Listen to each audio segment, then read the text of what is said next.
I'm not going to drag it on too much after that. This time around. All right. You ready? All right. Welcome back, everybody. Hey guys, welcome. Mike and Maryssa, this is the Fit Travel Show. We're going to get right into our show for you today. We've got a really fun topic for you as we're approaching the holidays. We'll get to that in a second. Yeah.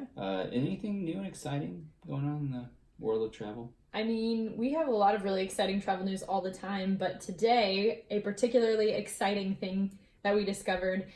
You've probably heard of something called goat yoga, and you've probably heard of regular yoga, but today we are going to share something even cooler. It's called Lemoga. And it's Lemoga. yoga with lemurs. It's exactly what it sounds like. You do yoga, ring-tailed lemurs come up to you, and it is available at a hotel, the Armathwaite Hotel in England, and it's designed to basically get people to interact with wildlife a little bit more. Lemurs are very playful animals, and the zookeepers there really take that opportunity pretty seriously to have people interact with the lemurs and do something fun and healthy. And so if you're looking to stretch with these little guys, a session's going to run you about €50 or $55. And that hotel also has a lot of other things to offer. It's a luxury hotel, some safari encounters and things like that. And so check it out. Wild. Wild. Wild. Wild animals. Goat yoga came to Houston recently. Yeah. Maybe within the last 12 months, and it seemed to be pretty popular. I would assume they're trying to tap into the more like the more mental, spiritual side of fitness, which I think that would be really awesome to have an encounter with an animal like that you don't see on a regular basis. Yeah, it would also be kind of interesting, just to get in there and really be trying to focus on your stretches, and then a little lemur guy comes up and hits you with his old tail. Yeah, I would be so awestruck that like a lemur was right there. If they had, I've heard of other modes of yoga with animals, like something that I don't. If I'm doing yoga at home and Leo is like hanging out with me, it's like Leo. I see him all the time, but something like a lemur, or if it was like a koala or something, that would be fun. That I never see. That'd be wild. Black bears training. Yeah. It'll be fun. So what about the world of fitness? So recently I was doing some research, and of course on this topic of like holiday traveling, the thought came to mind that of course the biggest thing that most people struggle with, I would say, is nutrition. It's arguable, but I don't hear much about missing out on exercise or missing exercise, but I hear a lot of like overeating. I'm so stuffed and I don't want to gain too much weight, and that usually comes from the large meals and the family get-togethers around holidays. So I did some research. There was a study published around this time last year, very fitting for the holidays, by the British Medical Journal, BMJ for short. And I'm just going to read this real quick.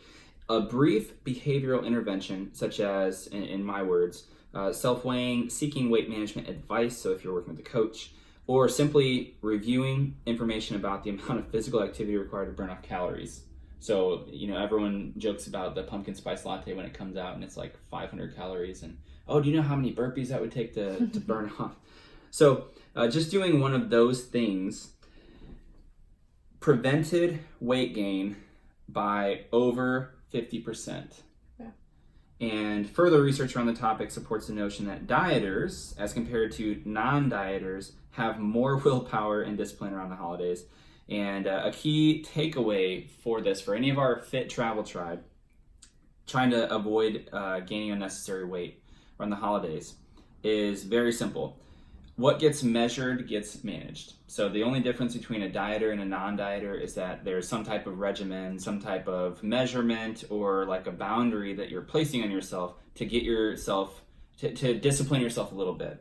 And so if you're trying to combat that process of, gaining a bunch of weight during the holidays, New Year's resolution, taking it off, then if you're simply tracking what you're doing, tracking what your intake is, maybe you're weighing yourself, maybe you're just thinking consciously about the food that you're consuming, you are like miles ahead of the game.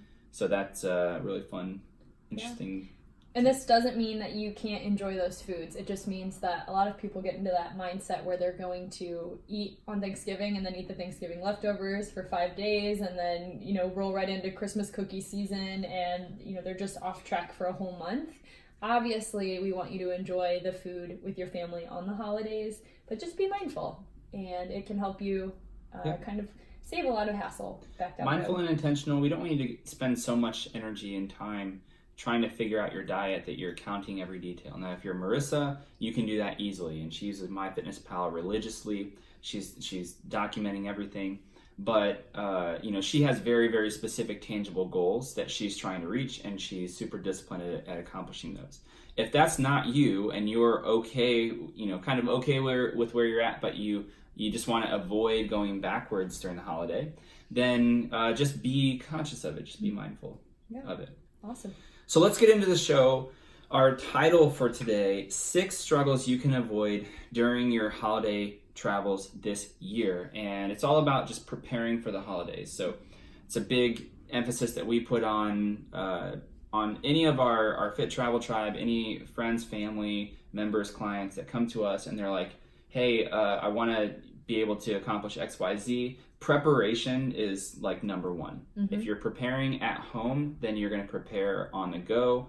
So we want to get you guys in that idea of preparing and being ahead of the game. Absolutely. So what we did for this episode is we kind of reached out to all of you guys in our listening community. Polls. And just did some polls just to reach out and say, hey, what are the struggles that you guys have for holiday travel and surrounding health and fitness and wellness, but also just in general. And so we took those struggles, the top ones we heard, and we kind of talked through our solutions for these and how you can set yourself up for a better holiday.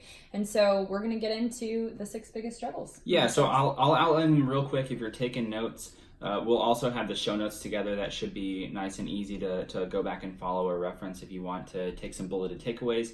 But here's a quick outline of the 6 struggles, and then we're going to address each of them individually. And I will add, so Maryssa mentioned that we did poll our audience and even a broader audience that isn't our specific Fit Travel Tribe, but a lot of the communities that we're a part of.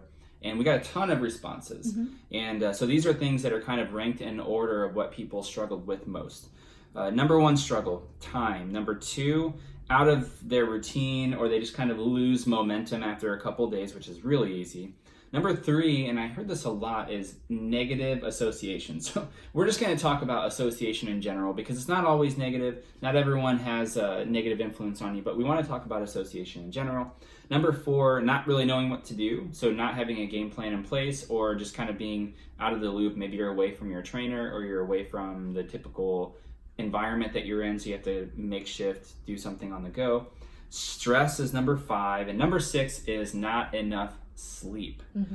I would rank not enough sleep as the most important for overall health, but we want to speak directly to the challenges that you guys encounter and help unpack some of these things. Absolutely. So I'll start off. Yeah. Get kicking with time. So we hear a lot, I don't have time, I can't find the time. There are a lot of different implications within that whole phrase or the conversation around time. Mm-hmm. And the most direct solution to addressing the time component of struggling with your weight and health and wellness goals during the holiday is just to make time. Mm-hmm. And so how do you do that? Well, some things that we have done in the past or that we've heard have worked well are like book a class. Mm-hmm. Schedule something, an event that you're going to go to. Look at the calendar of events. And that might be challenging around the holidays with holiday schedules at gyms and stuff like that. But it doesn't have to be a workout class. It can just be like an event that you're going to. I know a ton of people that do marathons, 5Ks, different events during the holidays. Weather might not be that great. Yeah. If I'm going to run a marathon, which I don't know if that'll ever happen. But if I'm going to run a marathon, it's probably going to be when it's a little bit nicer out. But the cooler weather can help too. We've run a couple Spartan races in the cooler weather, and it's been really nice. And another thing with that, just kind of along the lines, is a lot of people are worried about missing out on time with their families. Invite them along. I mean, last year, before our Thanksgiving meal, our family, Mike and I and my parents, we actually did a 5K. We actually ran with Leo, and awesome. It was so much fun. And it challenged us to kind of get outside of our comfort zone. Obviously, people don't want to wake up early on a cold Thanksgiving morning and go run, but you feel so much better after it. And it was a really cool bonding experience, getting to watch my parents cross the finish line and be there, and it was really fun. And it doesn't have to be a 5K. You can just invite your family to a workout. You could, this is maybe a little bit more advanced. So, if you're already disciplined and working out regularly, just set a specific time each day that you're going to exercise. Mm-hmm. So this can really help combat, like, let's say that you have a variable schedule with your family. Well, if you know that at 6 a.m. or 7 a.m. every morning you're going to get up and go for a run, or you're going to go to the gym or go work out, then that time can kind of be blocked out for you. Whereas if you have stuff going on with your family and then, it's 10 a.m. and you're like, oh man, I really want to get a workout in, it could have some negative effects on people where they're like, what, you don't want to spend time with me? Mm-hmm. Well, they know that your health and wellness is important to you, so make it a priority, knock it out when you're not going to be spending time with family and friends. Absolutely. And our family has kind of become accustomed to this. We prepare them ahead of time. It may sound silly to kind of tell your family that, hey, just so you guys know, we're going to wake up and we're going to work out. You guys are more than welcome to come with us. You guys can, just know that time is going to be there, and that time is going to be there for us to kind of stick to our routine and really hit our health and wellness goals. Yeah, and at this point, our family's super wonderful about it. So they know that it's a part of our lifestyle. It's kind of what we do. Whether or not we had this podcast, I think we would still, do this. It's a part of our life. Yeah. And so they make accommodations for us. They kind of, now they have shifted to making plans around, not that we go work out like 4 hours a day or anything, but like, helping us with accommodations, making sure that when they do plan things, it's like, after 8 a.m. so we have time to go work out, get home, they even time things, and they say, hey, you're probably going to want to work out in the morning. Why don't we have a family breakfast at 7:30 or 8 a.m. when you guys get home, because you're going to need a meal afterwards. So I don't want to belabor it too much. So make time. That's the emphasis here. So not having time, I hear you and I understand completely, but I'm pretty confident we all have 24 hours in a day. Priorities. So yeah, if it's a priority of yours, you'll make time for it. We hear Brendan Burchard talk all the time about it. People say, well, I'm working on this, and I want to accomplish this, this, and this. And then he'll go look at their calendar and or what they worked on the last week, and it will contain no time toward those things. So make time for your fitness goals, plan it into your calendar. So absolutely. Loss of momentum? Yeah. Out of your routine? Basically, this one is kind of self-explanatory. Obviously, when you have change in your life, you're going to be a little bit thrown off. If you do the same thing every day, for example, I wake up every single day around 4:20, 4:30, get to the gym, come home, shower, breakfast, work, come home, repeat. It is very routine and very laid out. When we go home and when we travel for the holidays, a lot of the times that routine is just out the window, and there's no habits, no structure that we take with us. And this kind of leads us to feel anxious. It leads us to have unnecessary stress. It also leads us to feel just kind of out of whack. I know for me, I get really fatigued when I don't have that routine in place. And so what we encourage you guys to do is kind of along the lines with the first one, is just plan ahead. Keep your momentum by planning that routine as kind of as similarly as you do at home. So you want to make sure you know how your day is going to be structured. If your family has plans, just kind of know, okay, that's going to take place here. How can I fit my routine around that in order to make it flow and make me feel comfortable? Yeah. And so what you may recognize after Maryssa had a chance to share about the just being out of routine, there are going to be a lot of synergies, a lot of overlaps between these different ideas, between these different struggles that people have when they're just out of their element. They're traveling, they're visiting, they have other folks in their life that also need time and need attention. A lot of it just comes down to preparation. And so if you're out of your routine, put things in place to help you stay in your routine. So number 3, association. Let's talk about this for a second. This one's the big one. There's a large mix of your association. There are going to be people that support your goals, people that don't support your goals, and then I'd say there's another category of people that are trying to destroy your goals, whether they mean to or not. I think everybody's well-meaning, and we all have the family dynamic. You're not alone. Okay? You're not alone. We're all dealing with the same challenges, so let's work together to work through these challenges. So when it comes to your association, around the holidays, a lot of times our struggle comes with timing of meals. So we sit down to a huge Thanksgiving meal, or we sit down to a huge Christmas deal a meal. We're planning around, trying to arrange schedules with like 4 or 10 different families. It's a big kind of production, if you will. A couple things to think about. Dealing with all of that if you're anything like Maryssa and I, we're usually on our own. It's just us. So when we go to events like that, we have to kind of be in a different state of mind. We're catching up with people. We're expending a lot of energy that we normally wouldn't, or we're reliving memories and all of these different things. So there are a lot of emotional factors. There are a lot of different just variables that could go on. One thing that we always keep in mind, though, is very, very, very simple. We have permission to say no. And so it can be really difficult when you're reuniting with family and everyone's like, let's go do this, let's have a drink, let's eat more and this and that, and all of these different influences. You have permission to say no, and if you can't say no in a polite or comfortable way, you just need a little bit of practice. So this is something that Maryssa and I have talked about a lot in the last few months. No is a complete sentence. It does not mean that you're against what someone else is offering to you. It doesn't mean that you don't like them or that you have an issue with it. It's just that it's not right for you at this point in time in these circumstances. And so when that comes to overeating, limit yourself. So another note that I have here is think moderation. Taking in all of this stuff can really have an impact on you wanting to binge, overconsume, take in all of the feelings and emotions. Think moderation.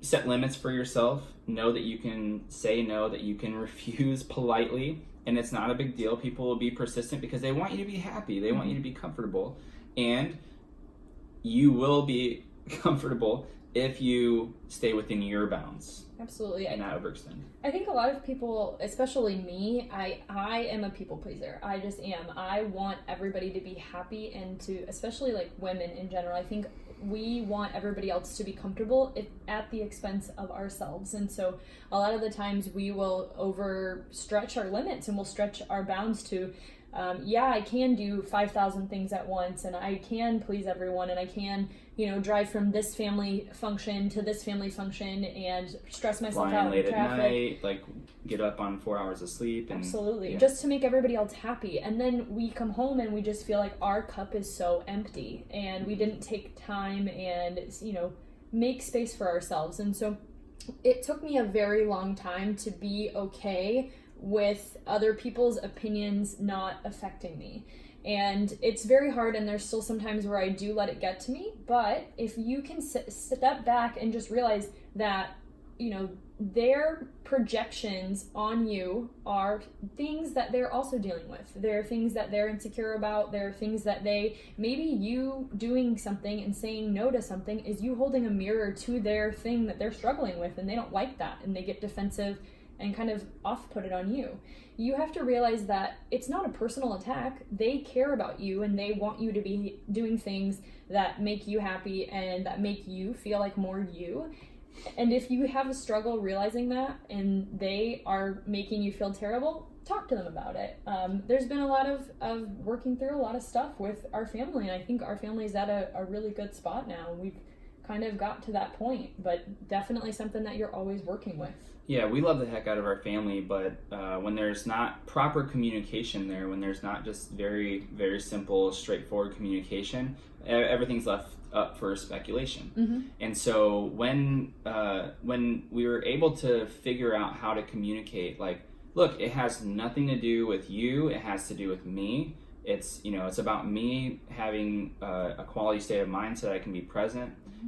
Quality over quantity as far as spending time together. They had such a huge appreciation for that. So that kind of opened our eyes up to, well, maybe it's just that we need to do a little better job of communicating. I'm going to cover point number 4. Did you have something else you wanted to add on that topic? My last thing was just that positivity goes a long way. Yeah. Holidays can be a super stressful, negative time, and you can just bring a lot of dumping into, when you catch up with family and friends. And if you can come in with a positive mindset and just recognize the good things that happened to you since the last time you saw them, or things that you Right. appreciate in each person, or just develop a super deep love and respect for the people that you're around, and bring that positive light to your events.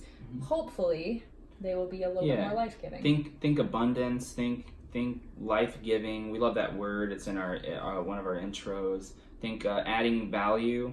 I mean, those are the thoughts and states of mind that really leave an impact and leave really great memories. So I'll share one thing real quick.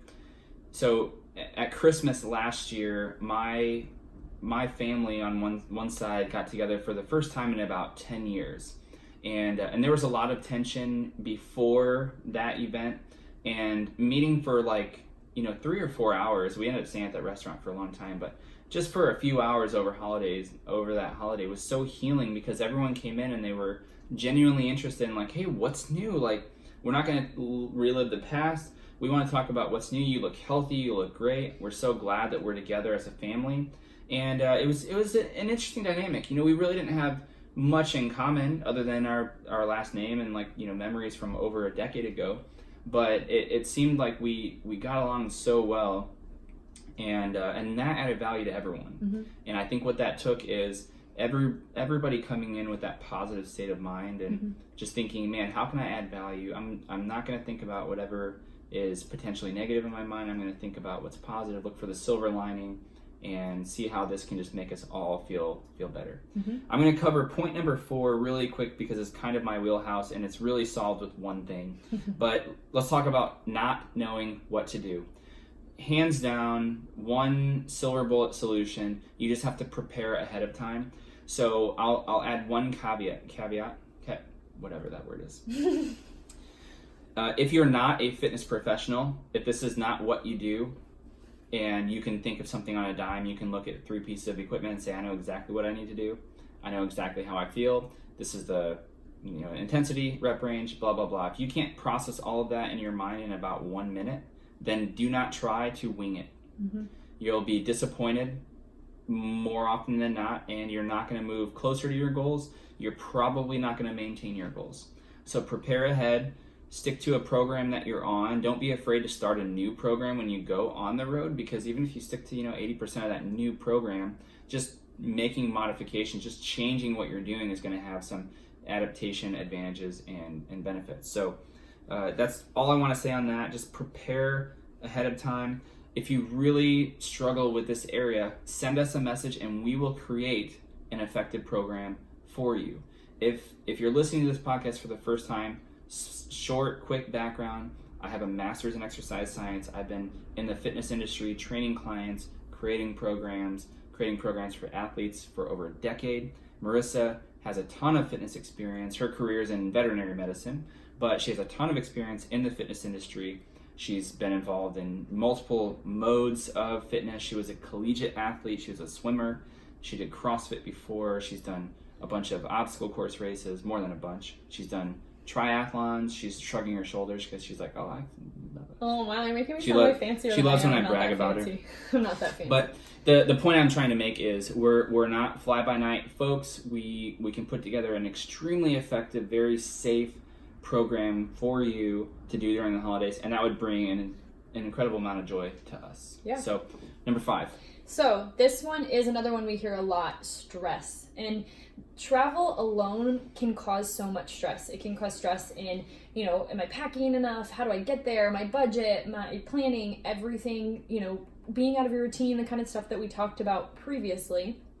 But stress around the holidays is amplified. It comes with a lot of things. So it comes with the combination of being out of your element. It comes with a combination of maybe some old, family drama, or, being at a place that makes you uncomfortable, or just, not knowing what to expect, putting a lot of pressure on yourself to have a great holiday, or putting a lot of pressure on yourself to, be there for everyone, or to host everyone can cause a lot of stress. And so a lot of these stresses can be avoided by things we've already talked about. Obviously, making your me time and making a plan of attack of how you're going to, maintain your workout or maintain your mornings of quiet time or just maintain some space for yourself. But another one is just by getting enough sleep. A lot of this is going to be covered in our next point, but a combination of all of these things, being out of your routine, not getting enough sleep, and then all of this added pressure and stress can really, really, really work you up and make you feel just terrible for the holiday season. And that is not what we want. Holidays are supposed to be joyful. And so whatever you can identify as a stressor, however you can combat that is the goal. And so look at your life, look at what causes you stress around the holidays, and plan ahead of time of the things you're going to put in place to prevent those stresses. Yeah. So I think it all comes down to like adapting the state of mind that you want to be to be projected.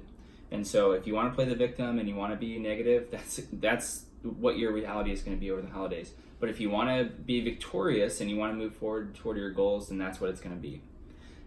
This last point about sleep quality, I'm going to touch on really quickly as well, because I just have a simple point to make, and I want to drill it home. I'm not going to belabor the point.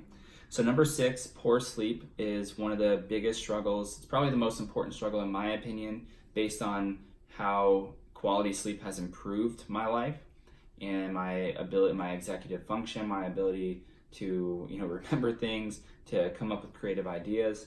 And if we were just to tell you get more sleep, then we're going to hear all the same topics that we just talked about. Well, I'm out of my routine. I don't have time to sleep because I have to be here, and here. I'm too stressed. All of these different things. And we talk about how to improve your sleep quality and other content, different things that you can do in your bedroom, like making it darker, colder, changing some of the lighting, maybe some background noise. You guys can practice all of those things, but the point I want to make is, if you don't understand the value of sleep, then none of what I say is going to ring true, and you're not going to do anything that we recommend to improve your quality of life and your quality of experience around the holidays. You're just not going to do it. And so my directive, if you will, my encouragement to you, and if you take anything away from this podcast episode, it's this one thing: just learn and understand the importance of sleep. If you're a geek and that will help you to understand the value of sleep, then learn about what happens during sleep, what happens to your body if you don't get enough sleep. If you think that you operate on 4 or 6 hours of sleep, send me an email, tell me how awesome you are, and I'll send you no less than 5 peer-reviewed, published research papers that talk about how the human body needs far more sleep than that. And you might have been successful on 4 to 6 hours of sleep, but I would say you were successful in spite of getting that little sleep, rather than because you only slept for X amount of time. If that's you're functioning at a high level on 4 to 6 hours of sleep, I would love to meet you, because you're a unicorn. You're a high performer, and folks like you, and I've done it for periods of time. When I was in the military, 4:30 came early, and there were late nights, and Maryssa and I keep a pretty tight schedule. We're up early, and but we get to bed earlier than we used to. But I get it. But I want to encourage you, on the other side, when you do learn how valuable sleep is, it will literally change your life. And so focus on learning the value of sleep and ingraining that in your mind, and making more sleep a part of what you do. Even if it's an extra 30 minutes, hour, you name it, it'll really change your life. Yeah, and this can be really hard to do when you're traveling, because you're not in your own bed and you're not in your own space, but definitely take steps to do that. Like, there are background noise apps, you can get sleep masks, earplugs, whatever you need to ensure your safe space of good quality sleep. Definitely take those steps, because you will be able to be so much more present for your holiday activities, and that's what you want to do. Yeah, and so to sign off, there's a recent article in Psychology Today that listed 10 things you should do around the holiday to avoid stress. I'm going to list them out real quick. Number 1, keep your regular routine. Number 2, think moderation. Number 3, be realistic and try not to expect the ideal holiday. Number 4, stay connected. Number 5, throw guilt out the window. Number 6, don't be alone if you don't want to be. Number 7, focus on today, not yesterday. Number 8, just say no. Number 9, ask for help. Number 10, be good to yourself. That article is online everywhere. It's a really, really great read.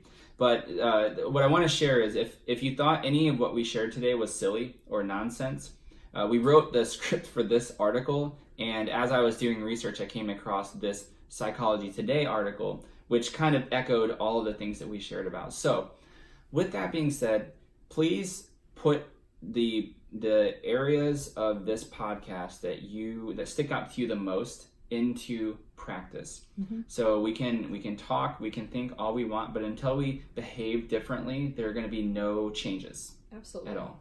Yeah, and we really want your holiday season to be what it's supposed to be about feeling joyful and happy and experiencing memories and being present and loving the time that you're getting to spend with your family. And if there is a lot of unnecessary stress, time management issues, association of bad memories and things that you're dealing with, poor sleep quality, these kind of things, you are not going to be able to live your fullest, best holiday. And that is what we want to prevent this year.